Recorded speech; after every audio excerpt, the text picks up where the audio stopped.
when they talk about brain drain in the medical profession, I'm looking at you and I'm not quite sure if there's been a drain, because the loss of the profession has been the gain of this other side of the economy. So thank you so much for sharing your thoughts. It's interesting. I think you're going to be throwing Tola under the bus, because you mentioned a need for the public sector to also embrace the creation of REITs. And I know Tola played a very key role in persuading the last government to enunciate a framework for registering real estate investment trusts in Nigeria. So Stanbic, and led by Tola at the time, well, played a key role in that. So hopefully you'll share a few thoughts as to how feasible that is. We see what's going on with the Federal Secretariat in Ikoyi and a few other such public institutions that could be mobilized to raise capital. You also suggested creation of a Naira stabilization fund that could be used to, one, serve as a backstop to the currency and provide easy access to foreign exchange for the economy. And you suggested that the government could consider providing seed capital of 50 billion to that stabilization fund. Those are key ideas that I'm sure Mr. Fasua will also take on board when he gives his own comments. But I think we'll start with the two gentlemen from the refinery section, if you don't mind. No, I will come back to him. Give him a minute to think about how he's going to respond to Dr. Fasua. So we'll start with, firstly, we'll start with the CEO of OPAC Refineries, the chairman, Engineer Momoh. Good morning, all. Good morning once again. And I will struggle a bit to understand what to comment on, because he said a whole lot, but whether to comment on the subsidy side or on, I think he made mention about how to finance feedstock to refinery to keep the refineries operational. Perhaps also if we are not importing, did you mean refined product or crude? Because you said, yeah, you said crude, and okay, perhaps I just take it, if we're not refining, if we're not importing refined product, what should have happened? And the question here is, since we built the first refinery in Nigeria, have we ever run the refinery 100%? The nameplate of the refinery, has it ever been run 100%? The answer is no. It's not been run 100%. So there begins the challenge. Did you ever have refineries that could run and produce product for the nation? The answer is actually no. So it brings about importation of product. So if you can't run your refinery, the invert side is that you must have to import refined products. And since the advent of private refinery, which we currently run in the country, and what we have been advocating is that there should be a provision for local crude refining. And what I always say in every event that I've been part of is that, why do we extract crude? What's the purpose of producing crude anywhere in the world? We don't drink crude. We don't use crude for any other thing. The only thing people use crude for is to refine crude. Every crude that is produced anywhere in the world goes to a refinery. So as a nation, are we not aware of this fact? If we're aware of this fact, in the last perhaps about 60 years now, or going to 70 years of the production of crude in Nigeria, why have we not been able to sustain the refining of crude oil in Nigeria? So that's a big question to ask. So because we've not been able to refine our own crude, that is the reason that we are importing refined products. And if we have to import refined products, what is the effect of that on our economy? So these are several questions that need to be answered. I may not be able to provide answer to all of this, but I will say a bit that I can today. Because the first thing here is that when you import product into the country, it affects certain dynamics of whether the crude side that we are producing, because what we do is that government will have to export crude, earn US dollars, then we'll now also go back to use these same US dollars to import refined product into the country. The question is it sustainable? No. And what we have advocated as an association, because I'm also the chairman of the Crude Oil Refinery Owners of Nigeria, and what we keep advocating is this: there must be a mechanism where a certain portion of the crude that is produced in Nigeria is dedicated to local refining. Outside of that, this crude oil that will be given to local refineries, first and foremost, must be sold in Naira. And most times, I just came back from Abuja yesterday, where with NUPRC, we're engaging with most of the producers, Shell, Chevron, and all those people. And they were all against this thing. And I said, look, we cannot expect to want to sustain the Naira exchange rate to USD when we are expecting to pay for crude in USD. What that means is that if you refine product locally like we are doing, we sell into the local market. And I have the Naira. For example, we have a 10,000 barrel refinery per day. We will require about $360 million to pay for crude in a year. Where are we going to find that money? CBN cannot give us that money. If we go back to CBN, we have an approval to purchase USD from CBN. But we've not been able, since we started operation first quarter, outside our test running, first quarter of 2022, we have not gotten $1 from CBN. Where do we get it from?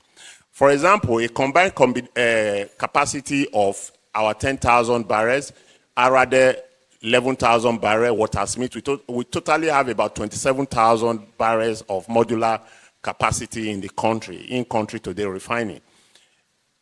The FS requirement of this 27,000 barrels will be in excess of $1 billion in a year. Would CBN be able to provide $1 billion if we have to pay for crude purchase in US dollar? The answer is clearly no. So what formula do we deploy? It's for us to make provision for this crude to be sold in Naira. So what that takes away is that there is no pressure on USD. Once we produce, we sell locally, we get our local currency, we pay in local currency to our feedstock supplier. It's just simple and very clear. But the authority, the people we have been engaging with, they are saying no. Like NUPRC, for example, they will always say to us they will not be involved in commercial conversation with our feedstock supplier. Even when the PIA was being drafted, when we were required to make contribution, we made this very clear that this is the only thing that is sustainable. They said, no, it's not going to be there. But so long we do not have this kind of solution to our feedstock supply, mostly for refineries that are supplying product to the local market, we are going to continue to have this challenge of pressure on our FX. And outside of that, every country, they will always have specific challenges, and they will find specific solution to challenges that they have. We have said refining our hydrocarbon and having local refined products is one of the challenges that we have. And has government ever called mostly the modular refinery owners today to say they in any way brought out the policy of modular refining? They know the reason. It might not be this government, maybe previous government, but have they now called us to sit down with us to say, what are the challenges? What are the solutions? How do we go about it? How do we find solution to the problems that you guys are having together? We have been in this. We came into this space in 2017.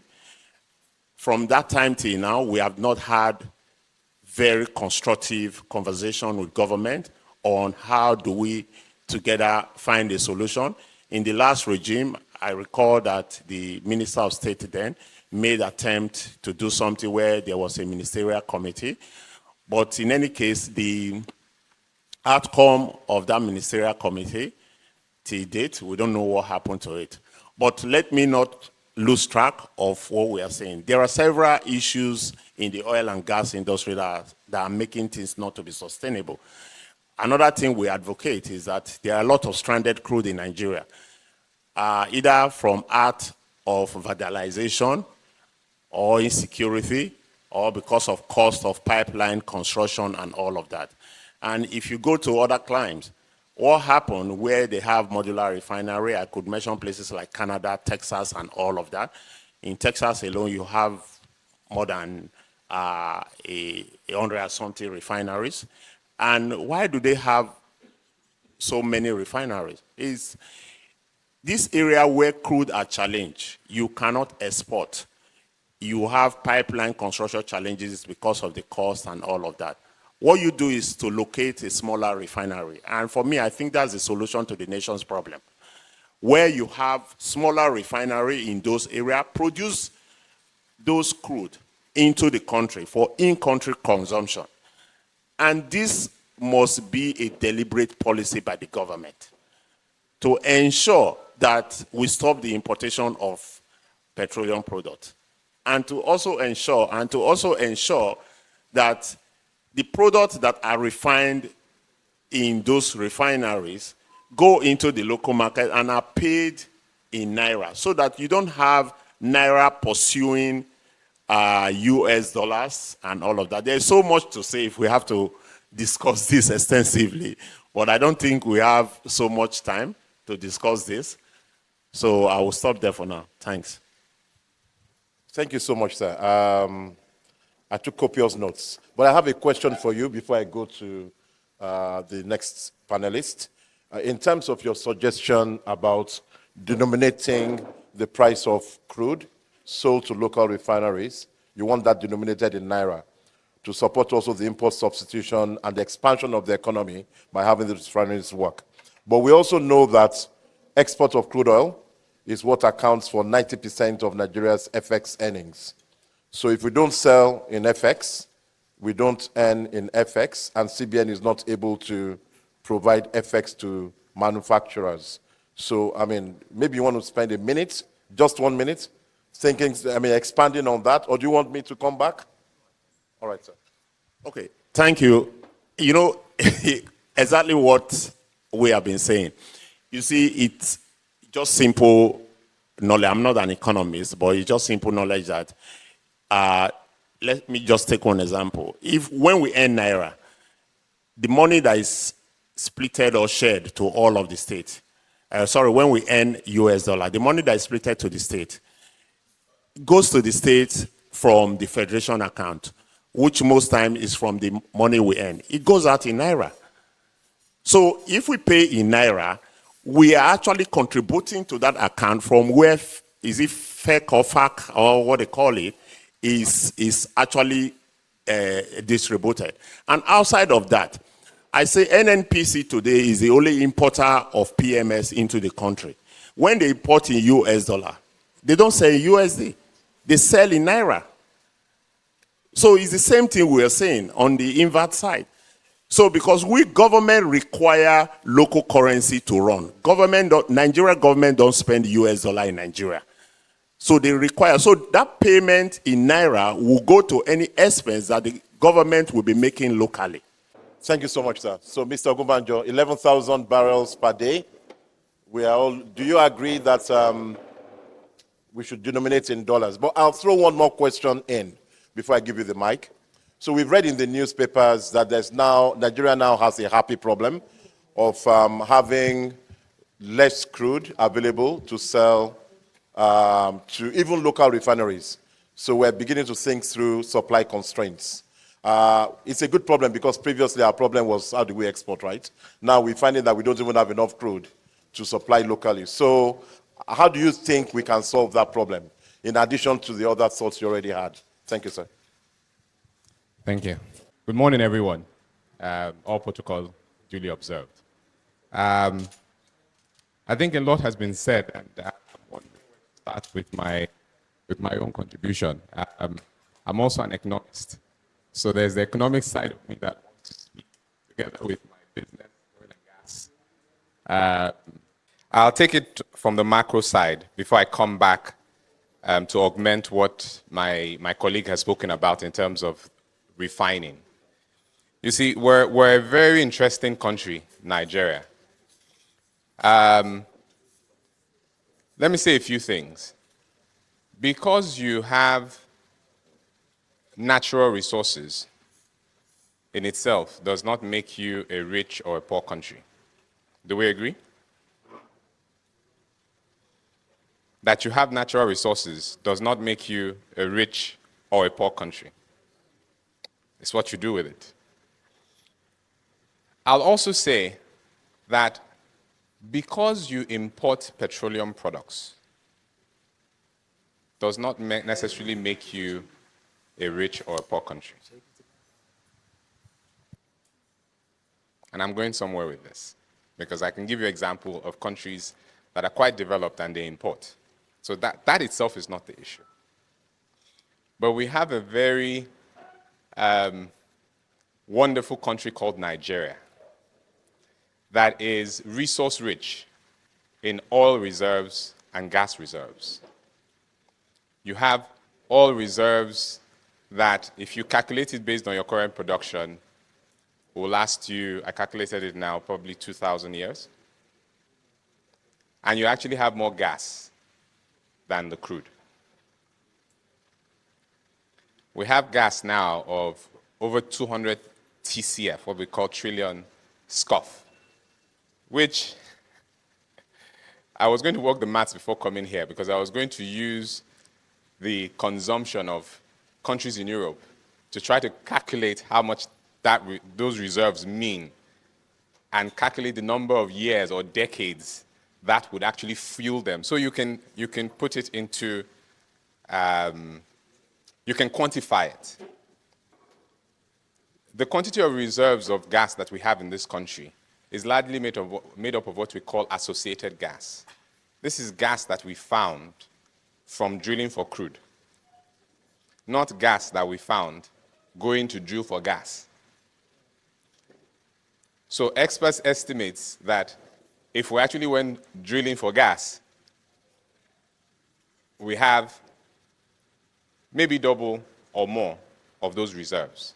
So we're resource rich in Nigeria. Now, over the years, what has happened is that we've built an industry that has focused on this resource, primarily the oil and the gas, and has built its infrastructure to export this resource outside the country. I was explaining to Dr. Ayeye this morning that you realize that the entire infrastructure of the oil and gas industry in Nigeria is actually built for export. You produce it, you put it into gas pipelines, they go to a terminal for it to be shipped outside. That's how you built it. So to Dr. Momoh's point, we didn't build it because we wanted to use the resource locally in Nigeria. It was simply for us to sell it and get foreign exchange.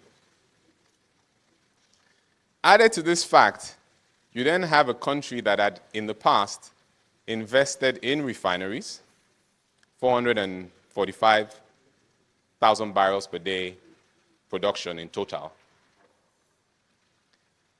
At that time, our demand was slightly less than that, at the time the refineries were built. Today, our demand for products is somewhere within 800 to 1 million barrels per day production, if we had refining production. But that 445,000 barrels per day due to mismanagement, lack of maintenance, all of those things, is literally zero as we speak. So then, what do you do? As a country, we've then started to import. Now, remember what I said, that importing products itself does not mean that you are poor. But in our own case, we have looked at the resource primarily as our means of income. Hence, oil and gas makes up, 90% odd of the revenues into this country, even though as a percentage of GDP is less than 10%. Yeah? And then you have looked at bringing in 100% of your requirement for products as imports into the country. That itself is even not enough. You have then decided that you will import every other thing. So I look around the room, and I'm struggling to find the person who is wearing Ankara, i.e. local material. I see suits from Hong Kong, from Italy, from the UK, from the US, me included, oh please. Let's call a spade a spade. I'm looking, I'm struggling. Maybe it's Momoh and maybe another person. But let's be factual here. So we built an economy off of imports. Literally off of imports. So now we sell the resource in dollar. Spend the resource for imports, and you're spending it to bring in products, which is a big part of it. It's over a third of your spend in dollars, and every other thing conceivable. As I'm sure you know, even up to toothpicks. So then, the country as a whole is open to what you call import fuel inflation, because you're at the risk of whatever is happening internationally. We all know the global economy is priced in dollars. So if you don't have dollars, you can't play globally. Then, Nigeria is a very, please, as I'm saying all the problems, I'll come out of it. Please forgive me, but I have to just paint the picture for you. Then this oil reserves that you're selling to fuel 90% of your income, you can't keep up with the production rate. You then have the insecurities that have dropped that production from odd 2 million barrels per day just a few years ago. At a point, we're at almost 1 million.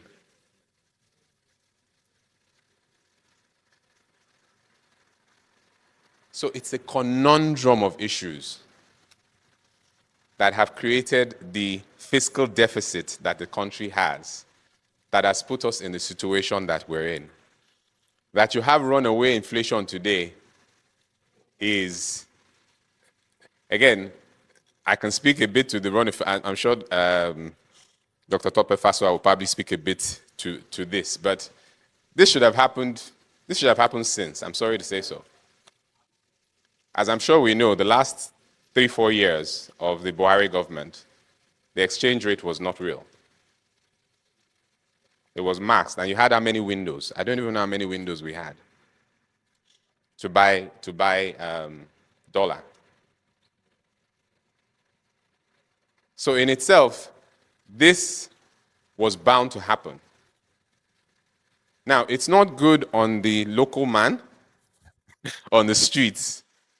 But again, like I said, remember what I said, that my economist brain is forcing me to accept certain realities. And this is the reality that we're in. I think Dr. Ayeye mentioned 2 key things. The fact that, at least we all agree this, I hope, that Nigeria needs to grow its income. Whether it's dollar, whether it's naira, irrespective, it needs to grow its income because we have a fiscal deficit. We all agree. Yes, I know. Sorry, when I start to talk. And then the second thing is that Nigeria needs to grow its productive capacity. Both are true, but both present a challenge for us in the country today. Growing first our income means we have to, as much as possible, sell what is sellable and bank the money. So, grow our productive capacity, sell the crude as much as possible, sell mineral resources, if possible, sell the people. I know where I'm going with that. Yeah, that's why you have the jackpot syndrome. And those people are going outside to send money to you and I who are left here. You need that money, and you need to bank that money. Hopefully they will stop padding the budget and spending it frivolously. But you need to earn that money. That's a major challenge the government faces. But the second, which is very key, is growing the productive capacity locally. Because that is how you grow. Remember the first two things I said about how a country is not rich because it has natural resources. Neither is it poor because it imports products. However, I'm yet to see the rich country that does not have productive capacity locally in that country. Please, if you know of one, just let me know. And that is the issue that we have as a country. Our productive capacity is very weak. And that is what we need to work on. So very quickly, I then come to refinery oil and gas. Forgive me, because that is where you can then see the link between what we're talking on the economy side and us. Like I said, over a third of what you earn was being spent on the imports and the subsidy on the imports on products. So you want to reduce the demand on that dollar. What do you want to do? You want to grow your productive capacity. What does that mean? You need to have refineries. Unfortunately, the government has mismanaged the refineries that we have. So now you have the private sector that are stepping in to take that space. We've been in refining since 2010, the first to do so as a private party. And I would say, I wasn't there at the time. The man who did it was thought of as a madman for taking a step in it. Just the same way we would look at the Dangote today and wonder how he would take an investment in that refinery at this sort of time. He's a madman. But there is sense to the madness. The idea is you want to replace what you're spending on imports and use it locally. Even if we say that you don't gain any extra money, the gains from employment, the gains from economic activity, from having that production locally is, it's an exponential. And that is the conversation. But there are constant challenges because people need to be able to see this, to understand. Sir Momoh spoke about the meeting we had this week. I was with him in Abuja with the regulators and the producers. And the producers sat there. And the producers were struggling. They were struggling with the idea of giving their crude, which they export and earn dollars, to these local refineries that need it. Their point is, doesn't the country need the dollars, like you asked? Let's sell it, give the country the dollars it needs. Why must we let the local refineries go and sort themselves out? That was the mindset. But again, if you not follow the argument I've just made and the way I've laid it out, you would also think that way. But there is a need for us to grow that local production capacity, and that is the space that we fill in that oil and gas space. There's a lot more that I would love to say, but my time is up. So thank you very much. Thank you so much, sir. And I like the way you've approached the problem statement because it segued very nicely into doctor's own commentary around the need to create a stabilization fund. He was conceiving it as some kind of investment pool that can be available to companies that want to get involved in the backward integration moves. And the country has gone in that direction. So we know that when President Obasanjo came on board in 1999, they started an import substitution policy that has led to the emergence of companies like Dangote and Bua. Nigeria used to be a net importer. Chi, who also produce soft drinks and all. So we've seen so many companies take advantage of that policy. But we need to see the same thing happen in the oil and gas industry. The reason it contributes less than 10% to our GDP is because very few people are involved in the productive aspects of exporting crude oil. But if we were to create refineries and other companies that will take the end product, refineries would create almost 21 new products that we currently import into the country. If those products were available locally, it can lead to an increase in the number of manufacturing companies and so on and so forth. So it now comes back to Mr. Akinhanmi to speak about this stabilization fund, how REITs can play a role, as Dr. Fasua, as Dr. had hitherto suggested, that can we mobilize capital by creating REITs using stabilization funds? So maybe you can speak to Dr. Ayeye's point in that regard. Thank you, and good morning, all protocol duly observed. Very interesting points that was raised by Dr. Ayeye as well as Dr. Momoh and Tope Ogunbanjo. Did I get the name right? Temitayo, yeah. They were speaking from an oil and gas perspective. So I was taking it from a real estate perspective. And as they were speaking, a thought that had been going through my mind right from last week. And you mentioned being in Abuja during the week. I was in Abuja yesterday as well. And we're trying to tackle housing, right? And what has been going through my mind, given all the peculiarities and, the role that real estate can actually play, the built environment can actually play in creating wealth, is how do we attract local capital as well as offshore capital for real estate investment and development.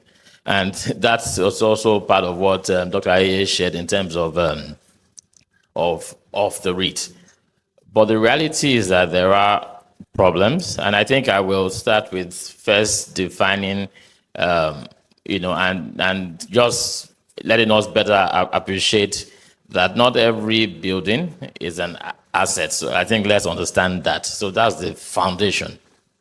The foundation of really creating wealth from real estate is the cash flows, is the income generating potential. And that's what separates a building, a property, and an asset. It's the assets that become the feedstock that create these REITs. How do we create the REITs? It first starts from creating the asset, and you're going through construction, developing the assets, stabilizing them, and then consolidating them into this portfolio. And we've talked about, and I'm trying to also bring it back to what the topic was, taming inflation, interest rates. And we've talked about inflation. Even within the built environment, most of we've seen our prices have risen. Yes, it's good for capital appreciation, but most of, and if we think about just houses, and what you have to pay, 10 years ago to what you have to pay now, a lot of that has been fueled by imported stock, and that's the reality about it.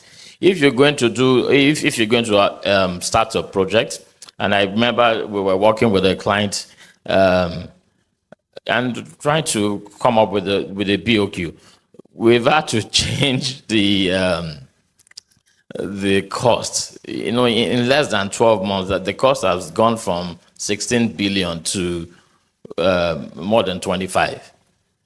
So this company was looking to, put in some equity, raise debt. And now, they were looking to, put in some 8 billion in equity and then take debt from the bank. So today, they have a problem where the cost is 25. They only have 8 billion in equity. Now, even the debt, they were still complaining about it being 18-20%. That was when the MPR levels were 18.75. But today, I mean, we haven't even talked to know where that interest rate would be. So it's a conundrum. But from my own perspective, I think what is right is right, and there are tools you can use. I mean, that's what has been done in terms of using monetary policy tools at this point to attract capital, and then to mop up and to create the contraction. Because contraction needs to happen, and then you begin to release mechanisms later on in time. So what does that mean? Does that mean the project shouldn't go ahead? It should. What I would advise that person is to wait for stability, because yes, the BOQ was being revised because the exchange rate wasn't stable. So stability would come, and when stability does come, at whatever level, the project should still go ahead. And there are ways, and we always talk about debt, loan, financing. It's not always about bank loans. We need to remember the bank get their monies from depositors, which are short term, and given some of what we know in terms of how the CBN has to manage the liquidity, they are constrained. So banks are naturally tilted towards shorter term instruments, 5 years. Real estate is long term. If you're like taking mortgages are 20 years. If I'm financing a project on a commercial basis, I'm looking at 10 years. So construction plus 10 years. So we're talking about 15 years on the average. That's long term. What does that require? It requires a bit more long-term patient capital, which, equity is what that can do. Leverage is useful. There is no doubt.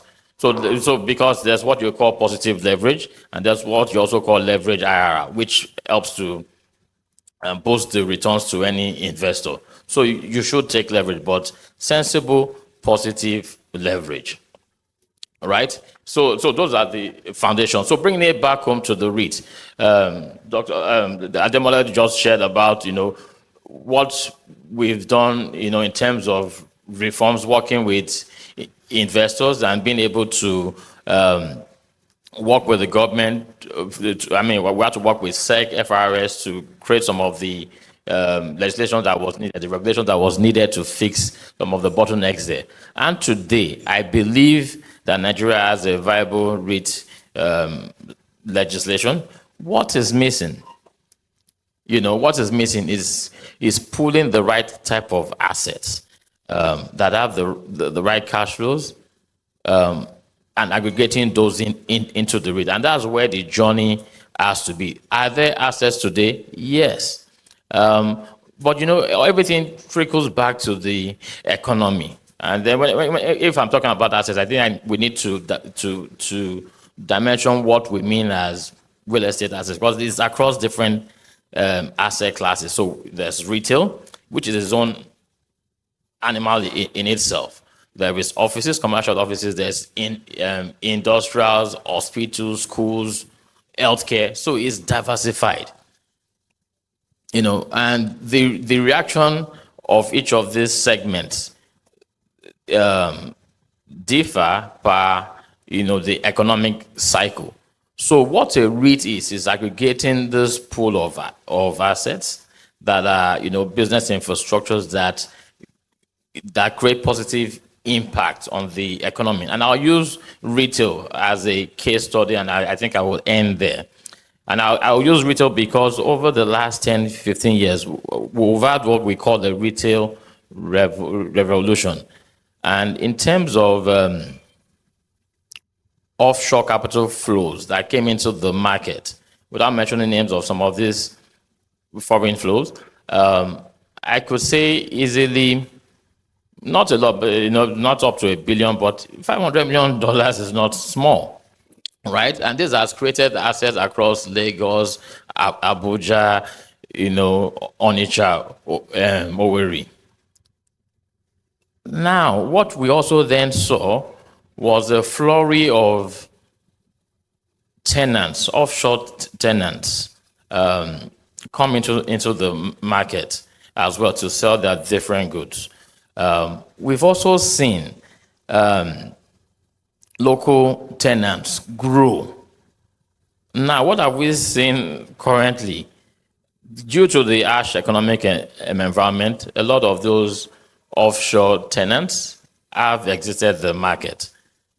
You've seen local tenants go. Use case in point, ShopRite, the original owners and investors exited a Nigerian entity, bought it to over. And then you've also seen smaller tenants grow.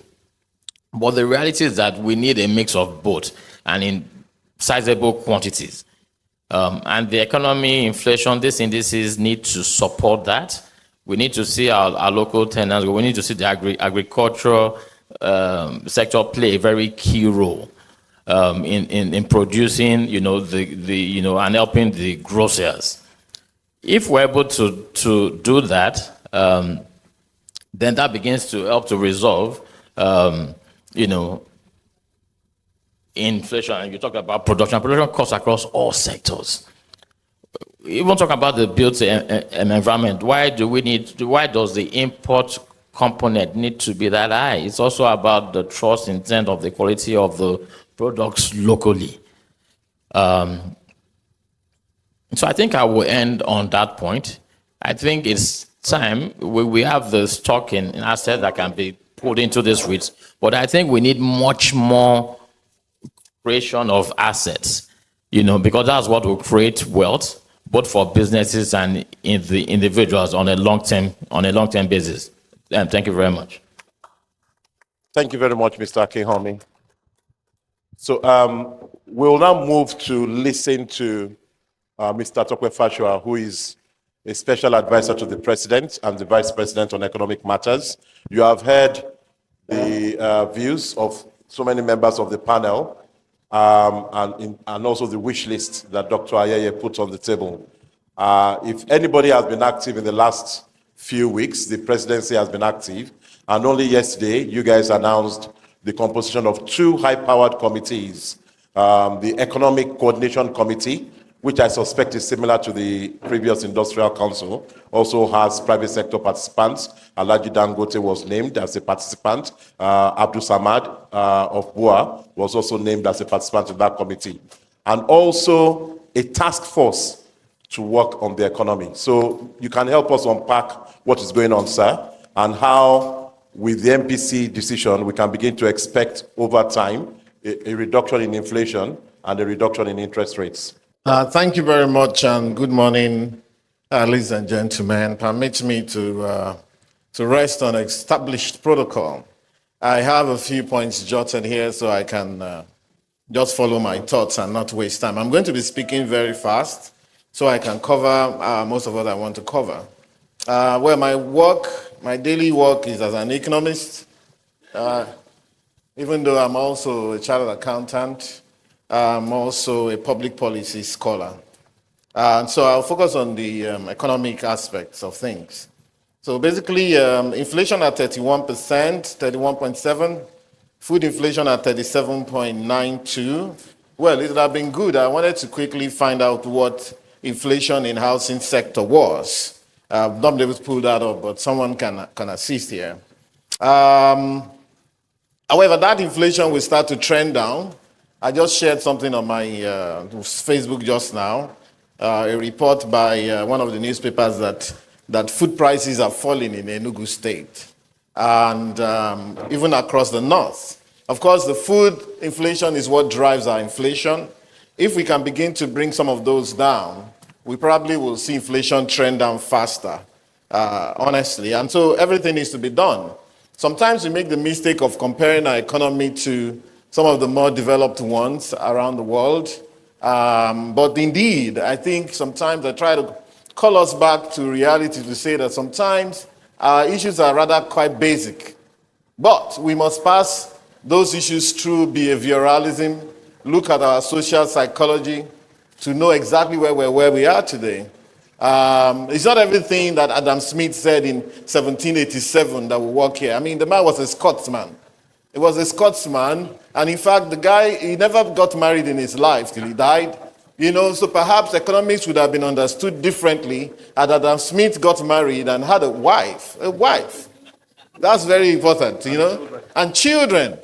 So the whole idea about the Homo economicus as opposed to Homo sapien.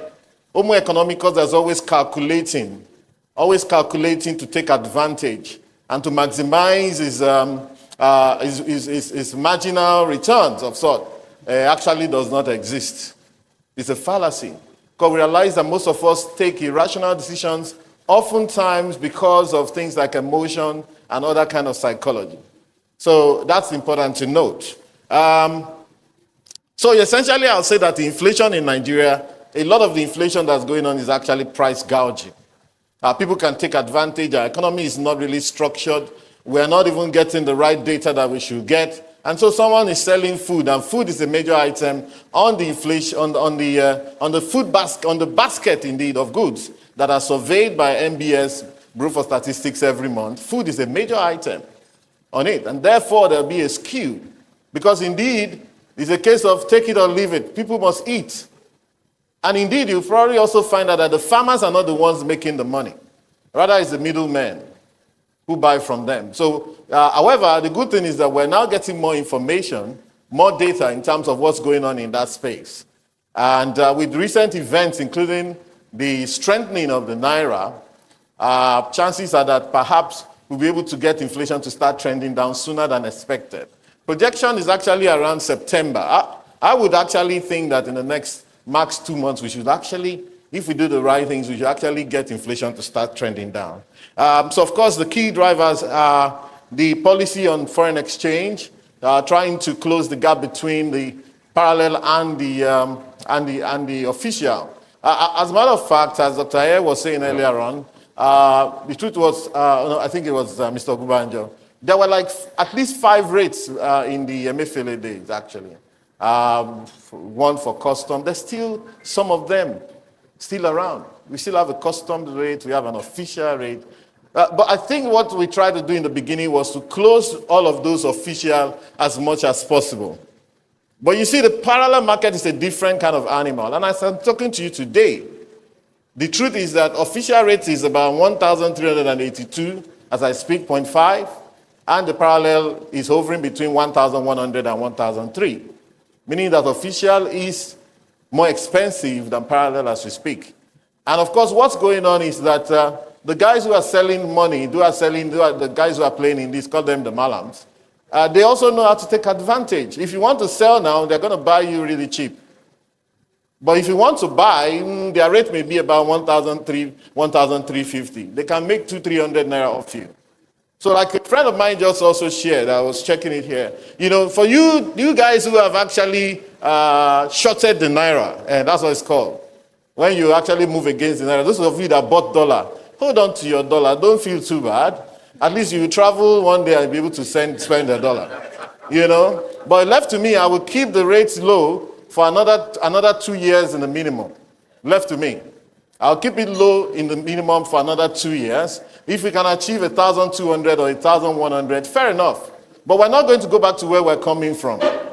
461 was rather cheap. Now we are having to make different kind of decisions. Almost all of us. I heard Dr. Ayeye talking about, you know, the chemicals they were buying from abroad and how they had to set up a company. That is what we need. We need more of those. A few of my friends are also calling me to say, Tope, please, that local university your children went, I mean, private university though, you know, I wish I could go to my village university that I went to in Ekiti State way back in the 1980s. You know, they said, please give me the contact of that private university your children went in Nigeria. So I want to send my child there. You know, because now you realize that you cannot take the exchange risk so easily. There are things we take for granted, especially most of you who are middle-class people here. And of course, some of you are also very high-class people, top of the range.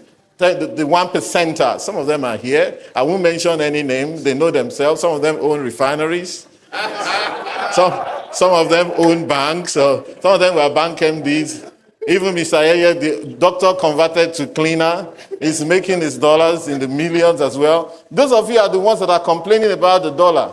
Okay, but I think the challenge on the side of the government is how to reorganize this economy to ensure that we uplift those people who are way down the ladder, to increase their productivity and to move them up. The productivity should be the target. And we have to also find a way of compelling those of us who are on this other side to also buy Nigeria, invest in Nigeria, create companies in Nigeria that will employ people, and at some point begin to export. And this takes me to the point of, so whereas the central bank is increasing interest rate as a result of, from their own perspective, money supply, excess money supply. You know, mind you, I always tell them, you may not be able to sell that to the average Nigerian that there's money everywhere. When you say, there's so much money in circulation, there's so much money, the average Nigerian is thinking, what are these guys talking about? But you see, they have a dashboard, they are seeing the balance sheet of the banks on a daily basis. They know that the banks are sitting on a lot of money. The central bank has actually issued perhaps about 5-6 trillion in terms of treasury bills in recent times, the last 1 or 2 months. And all of them were oversubscribed. All of them, of course, some foreigners, foreign portfolio investors are also back in play, you know, but all of them were, that means indeed, yes, there's money, you know, there's quite a bit of money in circulation. You know, that's why I tell some of my young friends, you know, don't join the permanent membership of people who always complain about Nigeria. Guys are making money. Even one of these musicians said it. He said, "Oh, Aleko, I want to okay." That's Naira Marley. Sometimes I listen to the crap he really sings. But you know, oh, Aleko, in this Lagos, and this Lagos is the fulcrum of the economy. Guys are making money. So perhaps you want to take a bit of time to say, listen, what are they doing legit to make this money? Guys in the oil sector are making money. Guys in banking are making money. Guys in other sectors, you'll be shocked. Some retailers, you'll be shocked. Even some people who are professionals, plumbers, photographers, these guys, don't take them for granted. I kid you not. I kid you not, they make a lot of money. Even Uber drivers, some of them make quite a bit. In Abuja, where they don't give them as much stress as they do in Lagos, some of them, they set their app to Abuja airport, 11,000 naira one way, 11,000 back. If you do that 4 times a day, 88K. Take out your fueling and your whatever, and you probably be clocking 1 million every month anyway. So that's that. Secondly, I wanted to talk about, so we'll go back to the issue of interest rate, but very quickly I wanted to talk about what they call the concept of economic complexity. A lot has been said about the crude oil sector. Of course, the fact that we are actually a gas country with a little bit of crude, with over 200 trillion cubic feet of gas, mostly unexplored. And I just came back from Calabar, where that was also the subject in the Energy Cross River meeting, you know, because we're using about 8 million or 8 billion cubic meters on a daily basis, which meaning that we could continue to continue to produce perhaps for the next how many decades, and we'll still be getting more. And as Mr. Ogunbanjo has said, who I have advised him, he needs to take up an appointment at Lagos Business School. He has so much there. You know, for a very corporate, handsome-looking guy like this, you wouldn't know he's a bookworm as well. You know, as I said, you know, so there's so much that we can do in that sector. We haven't even started. There's a company in Port Harcourt I visited about 2 weeks ago called Greenville as well, and they offtake from Texaco or Total, and the process into LNG. Is it LNG or LPG or whatever? You know, and there's so much prospects in that area for this economy. So there's something called economic complexity. As much as we try to talk about crude oil, there's a confusion in economics. Number one, key. There's a man called David Ricardo in 1820 propounded what they call the theory of comparative advantage. But you see, this comparative advantage has confused us in Africa for too long. According to Joseph Stiglitz, another Nobel Prize winner, if South Korea had listened to the idea of comparative advantage, they would still be a rice-producing nation today, rice. But at some point, one man came, General Park, And he doubled them up and told the big men there, I said, listen, go and get the capability to be able to produce more complex goods. And that's when what they call the chaebols were formed, the LGs of this world, Samsung, you see them, Daewoo, Hyundai. The guy doubled them up. So you see, Nigeria cannot set store on crude oil. As a matter of fact, as far as it concerns crude oil, we are a poor nation if it was just crude. In fact, the numbers that are banded, even when we had 2 million barrels, even though we're down to 1.6 today, and we're actually, saying that, look, it used to be worse. But only 30% of that is ours. Only 30, according to Naiti, only 30% is our beneficial side on those deals because we have to go through either the product sharing contract or the JVs, joint ventures. We couldn't pay up our JV cash call, so most of it is now PSCs. And we're saying with the PSCs, product sharing contract, that somebody will bring out the money, do all the exploration, production, begin to take out their costs. You'll be hearing things like cost oil, profit oil. By the time they are done, very little comes to us. In fact, the first time we tried that with Ashland Oil in 1972, we got zero back.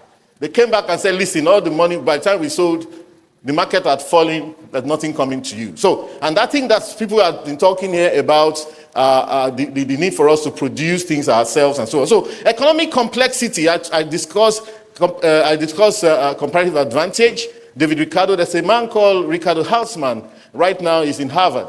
And he brought up the theory of economic complexity. And so, just like Stiglitz, he warned that a country must discover its capability. Don't rest on your oars. Don't say, oh, we're great at producing rice and corn and wheat. And then you're having to buy every other thing. And in fact, when Mr. Ogunbanjo was saying this, and I said, listen, even Ankara is not an African product. There's a reason why they call Hollandis. It was introduced to Africa by Holland, the Netherlands. That's the truth. And they captured the market. And today we see it as our own product. But it's called Hollandis, the good ones. Of course, the Chinese are the ones pushing them in now. And the Chinese have also gone into the adire business. And we're saying, oh, let us ban them from doing adire. Listen, it's a dog-eat-dog world. It's a dog-eat-dog world. If you don't move fast enough, someone is going to take your lunch. So this is a challenge to everybody.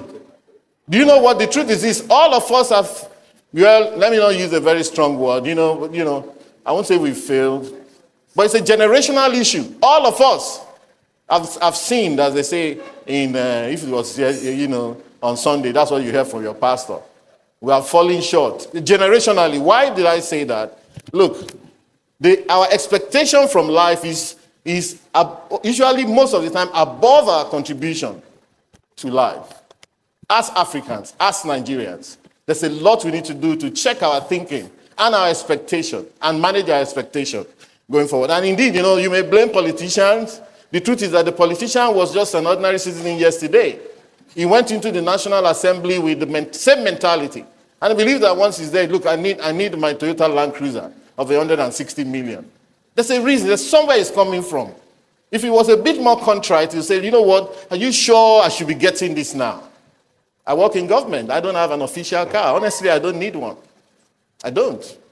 I have my own cars. I drive my own cars. And I'm happy to do that. Even to work for free. If necessary, for 4 years, I'll do it without batting an eyelid. And I think we need more of such in public service. Now, so I would rather we go with economic complexity. And economic complexity, sorry, I won't waste too much of your time, actually is defined as the knowledge quotient that goes into the goods and services that the country produces. The knowledge quotient, how much of knowledge are you using? So, of course, it takes knowledge to plant corn, to know when to plant, to know when to weed, when to water. But imagine the amount of knowledge it takes to produce this phone. Inside this phone, according to what they call the GVC, Global Value Chain, there's something called columbite and tantalite. A lot of that comes from Nigeria, from Congo. If you go to Benue, go to Jos area, columbite and tantalite, rare earths, sand, rocks, they get into this phone. That's the only thing that Africa contributes to this phone. So this phone may be produced, put together in China. Some engine parts comes from Japan, but the intellectual property and what they call value capture, who is capturing the value? The boys in Silicon Valley, the chip makers, the technology owners. Okay, so I would rather, please, let's think about economic complexity. Let's think about, rather than selling crude, that's why I will very much support. I will very much support in any forum I am that I'm asked, and I even write about it, that we support the local refineries. You know, of course, plus or minus the obligations that we have to the international oil companies, which is why they're pushing back. The contracts we've signed. But I see no reason why we would not give some concessions, like you said, to local refineries, because that is where we begin to talk about economic complexity, not just selling crude oil through Chevron or Shell, and then they take it abroad and they send you your money back. The more we do here, the better for everybody. And in fact, the products that are derivable from crude, I checked it one time, and it was close to 100. Not 20-something, or maybe my own analysis was wrong, you know, but it was close to that, you know, some crazy thing, you know. So anyway, going forward, high interest rates is also another concern of this meeting. Of course, interest rates are doing 24.75 now. That is the indicative policy rate. That rate is meant to be the rate that the banks look at to inform their deposit and lending rates. Of course, the banks and some bankers are here, Your Excellency. I used to be one of you, but I ran a long time ago, you know. So the banks will usually be very quick to adjust their lending rates than their deposit rate. And also, I think I've reached out to my people I know in CBN, including the governor, fantastic man, Mr. Cardoso, that there needs to also be some advisory in terms of deposit rates. So that the banks, you know, they love their spreads. You know, the bank wants to give you deposit rate at 3% and lend to you at 35%. They do that all day. So, but I think it's time for us to say, you know what, work on your deposit rate so that people who have excess money can also park it in the bank, maybe at a fairly good interest rate, 12%, 15%. That's where we are now. So that rather than them using the money to chase dollar, they can park the money in the bank. It will also help the objectives of the central bank. So there's a 24.75%, and I think that the rate will still go up a little bit. You know, what the central bank is doing is pursuing what they call positive interest rate. Because for now, if somebody actually keeps money in a deposit in Nigeria, let's say, for example, even in T-bills, and the T-bills, the last one was 21% or 25%, you know, but still is below inflation rate at 31%. So two things need to happen. We need to drive down the inflation rate fast, and I would say beyond monetary policy, but some of the other policies that are mentioned in terms of going after price gouging, even the Nigerians, there's a lot of work for us to do. When you're buying things now, it's simple. It's no-brainer. Tell your customer that, listen, you know, Naira is doing better. What are you talking about? We also understand that they may reduce the price of fuel. And so why are you still selling to me at this? If we don't put everybody under that pressure, inflation will not come down. You'll be shocked how much they will discount for you if you continue this argument, and it's everybody. So don't see the inflation problem as those guys in Abuja is their issue. You are the one paying. You are the one paying on a daily basis. It's also within your right to be able to advocate for yourself and say, you know what, Naira is firming up. So what are you talking about? The Bolisela. The Bolisela in Port Harcourt is telling you about dollar as well. Okay? So why, you know, so this is the time for us to actually, so we would actually, inflation we may begin to slow down very well, very quickly. Of course, the idea behind hiking interest rates is also to bring in investment, and I think some of the foreign portfolio investors have been coming in to buy some of the T-bills and what have you. Okay, so now very quickly about the refineries. I note here that selling crude oil, I mentioned it, yes, in Naira to local refinery, I will support it. And I think you guys have to also escalate your advocacy beyond those Nuprik people.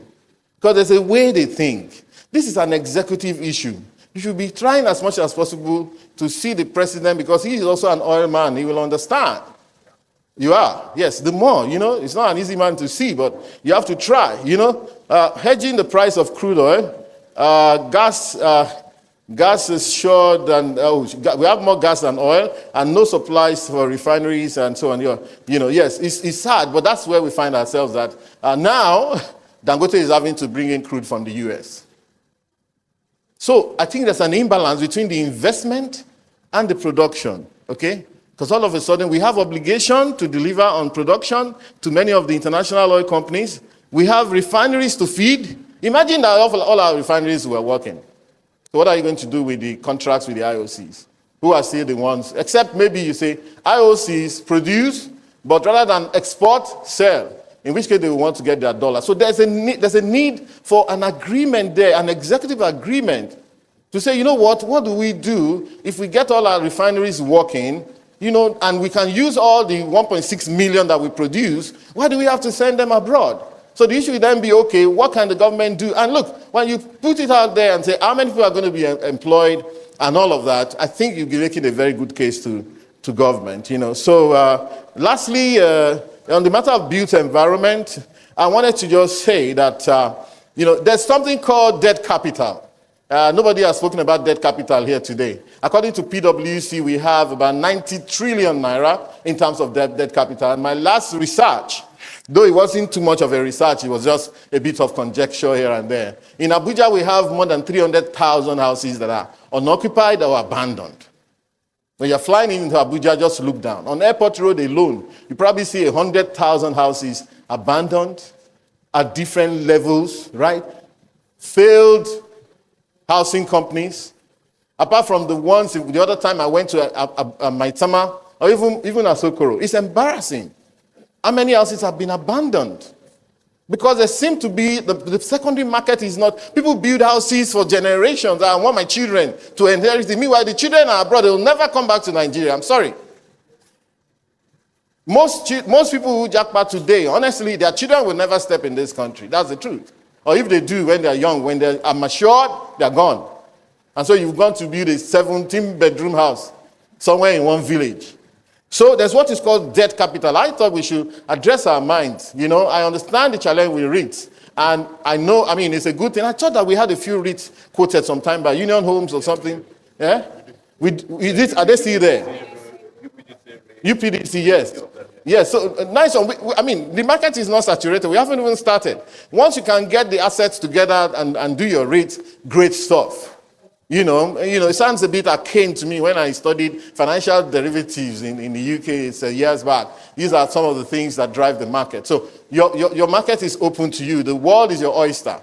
Okay? But what are we going to do with debt capital? On Lekki Express Road, we also have those houses there. Abandoned estates, abandoned houses, some of them not fully built.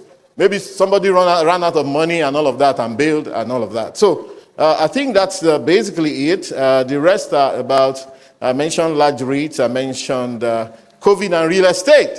And I think I'll end there. I'm a Londoner. No, I'm almost done. I see myself as a Londoner because I did my master's there and I'm used to London. But when COVID hit, just before they stopped people traveling, and even after, the entire city of London became a ghost town, the city where the businesses are. Until today, it's the same thing. Even in New York, many of the skyscrapers you see are 20%, 10% occupancy. People are now working from home. Big issue. And it makes putting together a REIT even more difficult, perhaps in the commercial space. It's in Nigeria, sometimes we see one new parasite say they want to buy a big building. Everybody is shrinking to a large extent. In fact, of course, after a while, they started begging people to go back to work. But it's not at the level that it was pre-COVID. So we need to think about that the idea, I remember when Accenture in London, they used to have a whole building. The same with PwC. My friend used to work there, and at some point, they had two buildings, they leased out one entirely, took out only 2 floors in one, and shrank everybody and said, you know what, everybody come to work 3 times a week. And this was even pre-COVID, talking about 2012, 2013. So as we are planning, let's also look at what is going on internationally, globally, to see what Nigeria will be able to do with because look, we need more skyscrapers in Abuja, in Nigeria. I did an article some time back. NET is still the tallest building, NET building in Marina, still the tallest building in Nigeria. The second is this one in Co-Atlantic, Pearl. And not a lot has been happening. Go to South Africa, go to some Ethiopia. They have a lot of these buildings. Thank you very much, and thanks for cutting the lights. Thank you so much. I could have listened to you all day. In fact, I have followed you for many years, and thank you for doing justice. I have a ton of questions, and I know the audience also have questions, but we still have to listen to Dr. Ayeye.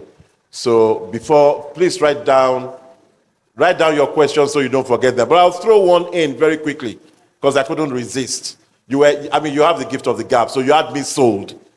However, sir, at 24.75% MPR, by the time the banks layer on their own margin, getting to about 29%, 30% interest rate, then you want Dr. Tunde Ayeye, to go to a bank to go and borrow money to set up a chemical blending factory.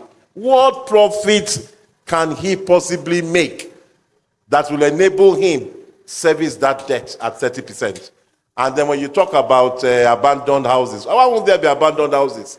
When you have borrowed money from a bank to do a house and the interest rate has moved against you, of course you're going to abandon it, but you don't have to answer that now. Just when the questions and answers come back and you have the mic again, sir, answer that one. And I will probably throw in one more at that time, but I just couldn't hold that one back. Right now, we'll turn to Mr. Kola Ayeye for his own comments. Good morning, everybody. I think my job has been made very easy or very, very difficult. Thank you very much, Dr. Fasua, for those interventions. I like it when people talk about things which are not conventional. I mean, because time is fast spent, I'll just go and be very, very brief. It's good that Dr. Ayeye and IFS, in trying to set a context, are not only looking at what affects their sector, they're also looking at what affects the economy. And clearly, I think in very simple terms, the issue is that as a country, we are very broke. And there is very significant and deep poverty. And solving our problems are not easy. So it's not surprising Dr. Ayeye has spoken about and Dr. Fasua has spoken about are unconventional. So I said, the first point I want to make is that we are broke and there's poverty. And the poverty is deep and the problems are not easy. What I'll make quickly is that we need to have unconventional solutions for getting out of this hole. If we try and follow the conventional track, I think this journey could be very. Then I'll come to what some of the issues that were raised. In terms of how assets, the built space, can contribute to reduced inflation or a stable economy, I think the core word is efficiency. Efficiency both in terms of the setup of the assets and also efficiency in terms of the maintenance of the assets. And I'll dare also, taking off from what Dr. Ayeye said, just say one or two unconventional things. Amongst the three major economic units, government, private sector of business, and the households, I think it's beyond contemplation that government is one of the most inefficient. Now, one of the things I'll say we need to think about is that although government is the most inefficient in creating and managing assets, we also have a situation where government is the custodian of a large pool of assets. Now, I'm talking including real estate. And I will mention two sectors. I go again and say, if we are going to solve our problems, we must think of unconventional things. Look at two sectors: schools for education and health. A lot of the real estate assets called schools and called hospitals are still under the custody of government. The best managers of facilities called schools and hospitals are still private sector owned or private sector managed. May I dare say, for where we are at, instead of continuing to pay huge school fees and huge medical bills, whereas school assets, education assets, and health assets remain undermanaged, when will we dare to say that those trusts that are being managed could be trusts where the private sector is now managing assets which we thought could never be outside the public sector? what is wrong in finding a situation where some of our public assets in schools and some of our health assets in the public sector are managed by the private sector? We must do things differently in order to get ourselves out of this hole. It's been a long morning, and I'll ask to take my seat. Thank you very much. Thank you, sir. That's such a brilliant idea. I wonder why no one ever thought about it, because if you go to some other countries, you find that there's a separation between management and ownership and also operations. So that's something we should take on board, I hope. And I hope Dr. Fasua will also think on that more as you deliberate with your colleagues. And in response to your comment that you advised the refinery sector to seek an approach with the president may be difficult to find, but thankfully you are right here with us, sir. So we will give you some of our feedback, and through Mr. Kola and Dr. Tunde Ayeye, we would always be able to reach you, and through the chamber, we will also reach you. So if you have comments, you want to reach Dr. Fasua, please reach out to the chamber. We will be happy to pass your comments along. And if you want to have interface with the government, we're also happy to facilitate that, either through him or some of the other channels we have as a Chamber of Commerce. We will now turn it to the audience for your questions, which the panelists will try to answer. You can also provide us with comments.